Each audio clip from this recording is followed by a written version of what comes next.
bit, but first let's get you up to speed with the top news stories in real estate, new policies and all the latest corporate action.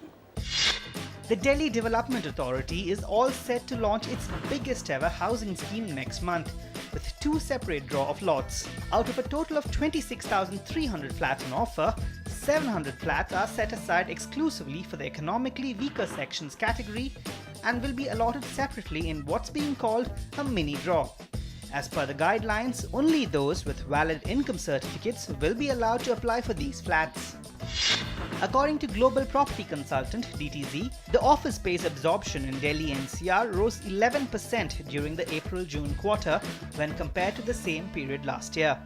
Multinationals based out of Europe accounted for 60% of demand over the quarter, which was 16% in the previous quarter.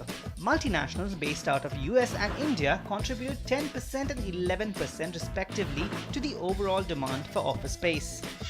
Seeking to bring transparency in the system, the Stamp Duty and Registration Department has launched a new facility where developers with a minimum of 200 flats will be eligible to register their sale agreements online. The e-registration will apply only to the first sale between the developer and the buyer. This new facility was launched in Nanded City, Pune as a pilot project and is now being implemented across the state. Various developers have already submitted their proposals with the authorities for getting this facility for their projects. Bangalore-based Salapuria Sattva Group has launched a luxury residential project in one of Bangalore's most sought-after residential areas, Malleshwaram.